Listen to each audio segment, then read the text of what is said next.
গত বছরের ২০ জুলাই যাত্রাবাড়িতে নিরস্ত্র তাইমকে গুলি করে হত্যা করে আইনশৃঙ্খলা বাহিনী। ভিডিওতে দেখা যায় খুব কাছ থেকে গুলি করা হয় তাকে টেনে নিতে আসা বন্ধুকেও করা হয় গুলি। এরপরে প্রায় ৩০ মিনিটে রাস্তায় পড়ে থেকে মারা যায় শহীদ তাইম। তার শরীরে মেলে ২০০ গুলির চিহ্ন।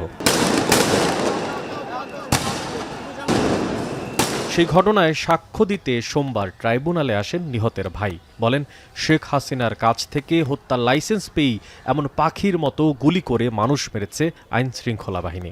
রাস্তায় ফেলে গুলি করেছে।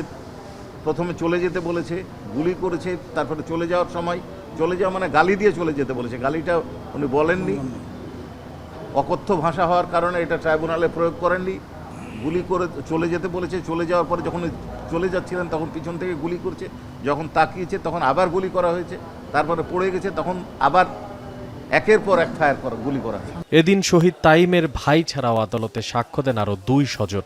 তাদের প্রত্যেকেই সর্বোচ্চ শাস্তির দাবি করেন শেখ হাসিনা সহ ৩ আসামির। কিভাবে পোড়ানো হয়েছে এবং কারা পুড়িয়েছেন ভিডিওটা দেখেছেন আপনারা। পুলিশে পোড়াচ্ছে, কাঠের বেঞ্চ সেখানে তুলে দেওয়া হচ্ছে আগুনের বাড়ানোর জন্য, উত্তাপ বৃদ্ধি করার জন্য, এবং সাইডে গার্ড দেওয়া হচ্ছে। এই ভিডিও আর একদিন আপনারা দেখেছেন।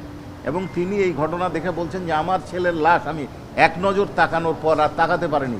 সেই বর্ণনা দিতে গিয়ে তিনি এক অঝোরে কান্না করেছেন এবং তার আবেগের আলপুত হয়ে উনি বলেছেন যে যেভাবে তার ছেলেকে হত্যা করা হয়েছে, যেভাবে পুড়িয়ে মারা হয়েছে, তিনি এইভাবে শাস্তি কার্যকর দেখতে চান।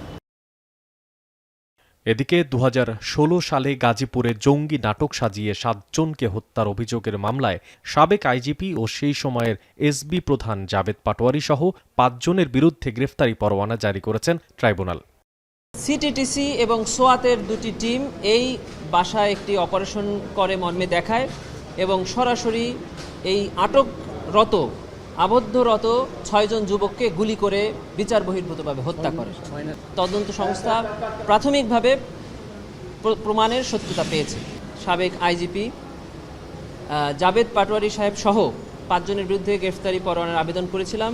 মাননীয় ট্রাইব্যুনাল তাদের বিরুদ্ধে গ্রেফতারি পরোয়ানা জারি করেছেন। একজন সাক্ষীর সেফটি, সিকিউরিটি অ্যান্ড ওয়েলবিং দেখার দায়িত্ব রাষ্ট্রের এবং ট্রাইব্যুনালের। এ সময় ট্রাইব্যুনাল বলেন, সাক্ষীকে যারা হুমকি দিবে তাদের ধরতে হবে, কাউকে ছাড় দেয়া হবে না। আইজিপি মোহাম্মদ জাবেদ পাটোয়ারি সহ মশিউর অনিক, এখন, ঢাকা।